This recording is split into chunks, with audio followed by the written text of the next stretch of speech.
Hey, JJ the CPA here. This is for the clients that I'm working with, and this is talking about now that you got your PPP money. I just needed to make you aware of a few things.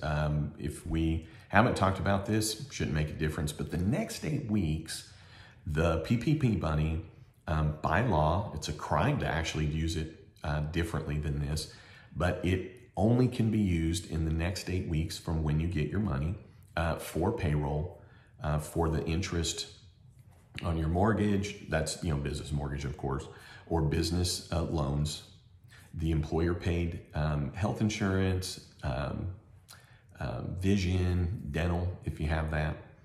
If you have a group plan that has life insurance, doesn't appear to cover that. Your rent and your utilities. And these will be your basic utilities. We're talking like gas, water, electric, whatever comes on those bills from those, OG&E or ONG or your city, water, electric, whatever. And then on the rent and the utilities, it is just the basic amount. If you're self-rental, then that would work. It just needs to be the same amount. If you're not a self-rental, and I just meaning like you own your own building and it's all together and you don't have a separate entity, it's not going to be that you can pay the full mortgage as your rent, unfortunately. And then on the employer match, that's on the retirement. So right now, without any further guideline, it does seem, and I can't imagine this will be the case, but really what I want you to know is that we have to go into it assuming that this is the case, that all of this money related to this has to be spent within the 56 days. So we might have to do some maneuvering at the end to ensure that the payroll is paid within this 56 days. So there's been a lot of question of, well, what if I owe payroll for the last couple of weeks and now it's falling in or whatever the case is. Basically what it is just no more than 8 weeks is going to count. We're not able to kind of stack. And then for the rent, basically whatever you would consider, 2 months of rent, that's what's going to count. So the SBA's really been clear on that we're not able to stack expenses. We won't be able to give anybody raises. We won't be able to hire additional people and it lead to forgiveness. You can hire additional people, you can hire family, but it's not going to lead to forgiveness unless they are replacing workforce. And they're not going to be able to replace workforce for a dollar amount higher than what you got this loan for. So just as an example, if somebody left and they were 12 bucks an hour and you hire somebody at 15 an hour, when the analysis is finally done, technically the way it's going to work out is only up to 12 bucks an hour is going to be in that forgiveness amount. So the thing to remember is that whatever dollar amount that you got, and it should be really easy, just look at your application because it's really simple. The amount that's on that app that you got, the max loan, which would also be then the dollar amount that you got, 25% of it, right? So I'm being a little sarcastic, but get your phone out, take the dollar amount that you just received times 25%, and that's what you can spend max on rent and the utilities and the interest, okay? And if you don't have all of that, that's fine. It's just that you can't spend more than that. Now on the payroll, this will sound a little odd, but you can spend more than the 75%, but at least 75% has to be paid on payroll. But let me go back to what I just said. You can't make up payroll, meaning you can't hire new people in addition to who was already in play. So how do you know, well, JJ, how much is my payroll that I have to make up? Well, take the money that you just got times 75%, and in essence, the existing payroll that you have, the existing payroll. So just break it down. It's not employee by employee, but you just break it down. What's your payroll cost? You should know that, right? What's your recent payroll cost? You're just going to continue that. It's just that you won't be able to strategize. You're not going to be able to figure out how to bring on more payroll or hazard pay or anything to that effect. It really doesn't matter what the reasoning is or if it's unfair. It doesn't matter because the thing to remember is right now, this is a gift. It's not a loan. It's not your money yet. This is money that the government's giving you for very specific purposes in the next 8 weeks. So for those of you at a couple of the banks are going to actually set up a separate account And this is going to be then where your money's dropped into. And then as you have those expenses, you'll move money out of that account to cover those expenses to ensure that you're doing everything properly. The thing to remember is that this will not be a random, will they look at how you spent the money? It'll be 100% you'll be in front of the banker who represent the SBA. Doesn't have anything to do with friendship, and will they understand, some circumstances that you had where you needed to use the money for a different purpose in the 8 weeks. But it will be very clear from them, did you use it properly and within that time period, and did the money go for other things? So for the 8 weeks, it's crucial, as in it's a crime if you're using it for other purposes. Now, once we get to the end of the 8 weeks, my understanding is this. Here was the money to spend in the 8 weeks. Did you have it? Yes. Did you spend it on it? Well, of course you did if you had it, right? But you don't need to go make up expenses, because if you are concerned about loan forgiveness and you don't want to have a loan at the end, then it's pretty simple. You got the money, you didn't have all those expenses, you didn't have enough for rent, utilities, etc. Well, then you just write a check back at the end. The other part is that after the 8 weeks, what you didn't have to spend, you can then convert it into a loan at 1%. And what has come out after the fact is that for most, it'll turn into a 2-year loan that then can be continued to be worked out. There'll be no prepayment penalties. Payments will be deferred, which includes the interest, 6 to 12 months, which gives you plenty of time. The thing to remember too, there's a lot of discussion about head count and, well, if I spend this many dollars and at least this much and at least this much. Here's what you need to know is that the first requirement to get any of it forgiven is how you spend it in the first 8 weeks, period, okay? It's not possible to do an extreme example that you don't spend any of it, but that you hired people on July 29th and now none of it will be, or all of it will be forgiven. So hear me on this. You have to first and foremost spend it as indicated or designed in the first 8 weeks. That's your first fighting chance of loan forgiveness. If after the 8 weeks, your head count drops, the salary drops, even if you spend it all perfectly, now there's potentially that some of what you got and used would then not be forgiven. We can't see it as the opposite. We can't see it as, well, if by June 30 I do this, somehow it retroactively changes what I didn't do, okay? So the thing to just note is this, because I know there'll be some questions. Just know this, whatever you've been spending the last couple of months on payroll, you're just going to continue to spend it, okay? It doesn't have to be the exact same employees. It's just that that's the dollar amount that's going to count, okay? So if you lose an employee, you let go of an employee, then if you're replacing that employee, then to the extent of what you paid them will be loan forgiveness, but not exceeding what the other person made. And even though it's not tracked employee by employee, but if you think about it, if, let's just say that it's $10,000 a month for your payroll cost and somebody's no longer there, and now you're only spending $9,000 a month, right? Well, I can just tell you right now, potentially you have $1,000 that's not going to be forgiven out of this circumstance. But if you hire somebody, now your payroll's $11,000, well, it's only going to be up to the $10,000 that would be included in the forgiveness. So there's not a way to create new payroll because it's all based on the last 12 months. With the rent, if you are a self-renter, it's going to be based on the lease and based on the rent that you were paying. There'll be historical numbers looked at, so we really won't have room to change in lease or change in amount. And really, if I'm being too nice in this email, I am going to put a link in another email. I'm going to put a link in this video. And if I'm being too nice in this video about it, I want you to listen to that one because I'm kind of being a jerk in that one. And I'm really making it clear what a crime it is to not use it properly in the 8 weeks. It is a crime. It's a crime. It's a crime to use it different from what it's intended. It's not a loan in the first 8 weeks. It's not your money in the first 8 weeks.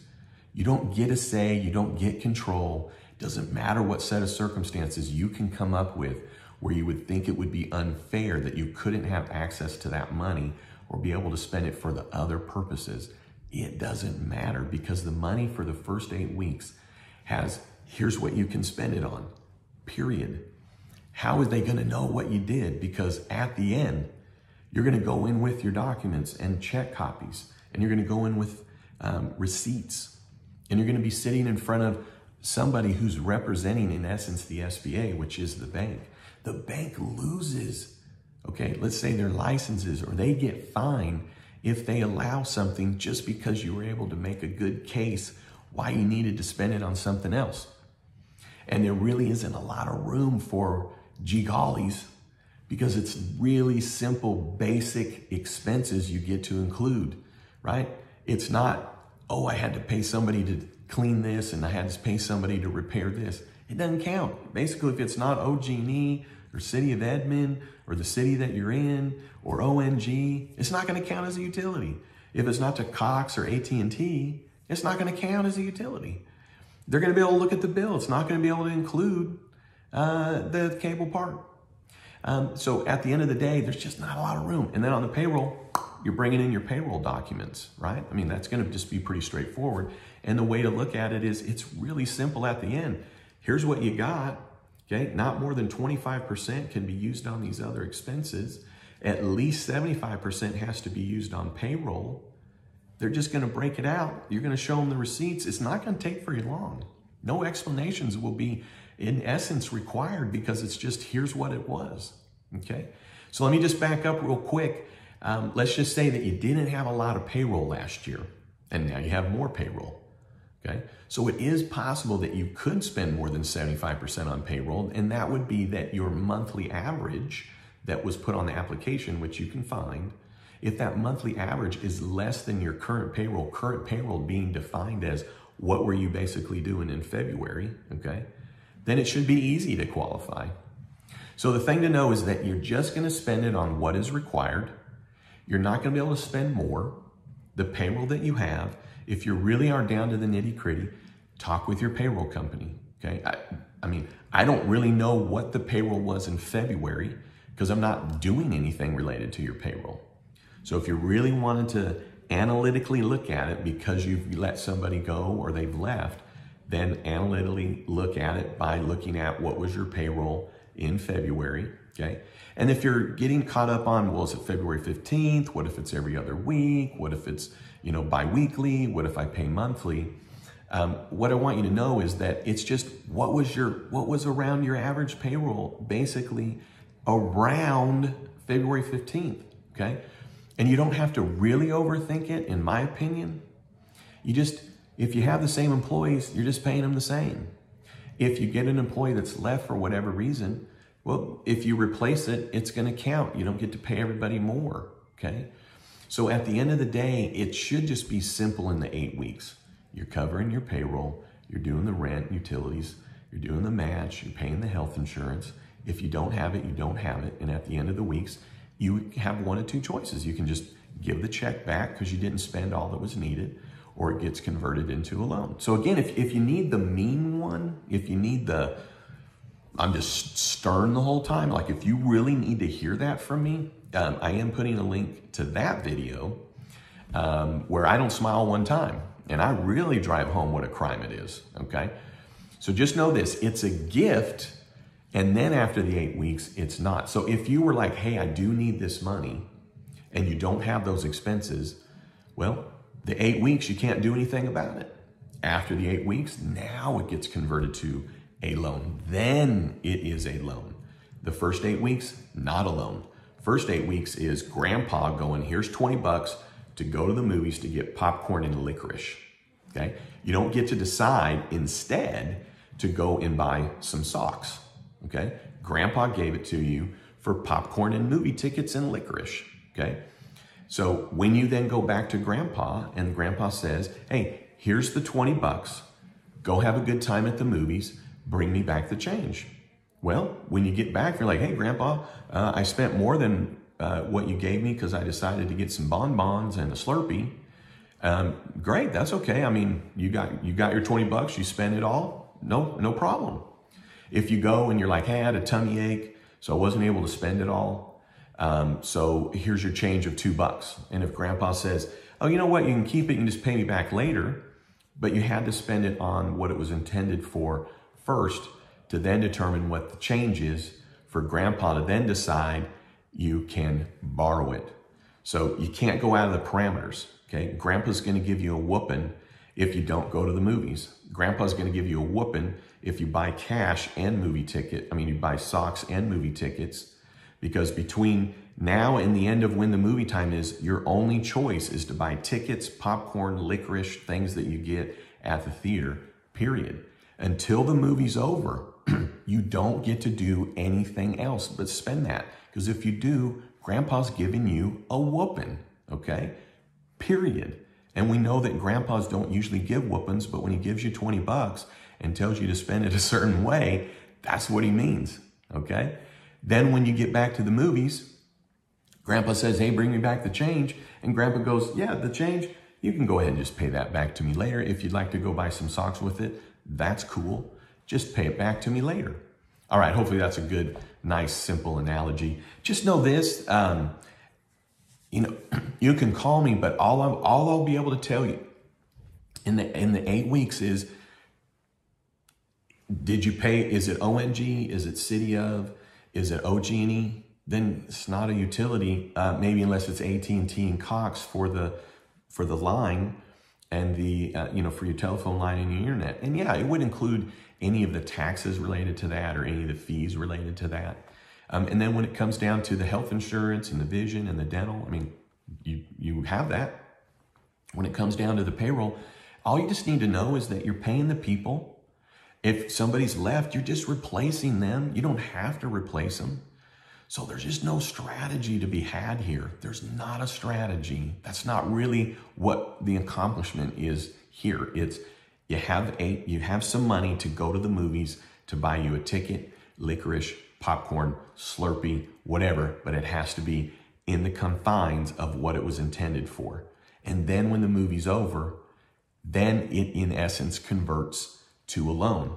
So I'm sure I'll have questions in the 8 weeks. That's cool. I know that we'll probably have head count questions, but all you need to know is that first and foremost, you have to spend the money in the 8 weeks for any of it to be potentially forgivable. Head count and anything after the 8 weeks has nothing to do with retroactively changing what you didn't do. What the after the 8 weeks does is only a negative. It is never a positive. It never helps you out. It only can hurt you in the sense of after the 8 weeks, if all the employees are gone, none of this will be forgivable, but you had to have spent it. If you spend it all and you have, in essence, the same head count within a reason, and there are percentages, I get it. But instead of trying to figure that out now, what is the point? I mean, just with all due respect, what is the point? The point you should just know is that if you get to June 30 and you have less employees, you're going to pay some of it back. Well, how much? We'll have to know when you get there. We'll have to know, well, how much did you actually spend in the 8 weeks, right? We have to know, well, what is your head count? So I know that many are wanting to know that up front, but this is all you then need to know up front. You're going to maintain your payroll, whatever it is, whatever it just currently is, you're going to maintain it. And if everybody's still sticking around at the end of June, well, then it's all going to be forgiven. So we're not going to know really how much is forgiven or not forgiven till you go through the 8 weeks. And you have your parameters of what it's supposed to be spent on. So that's the parameters.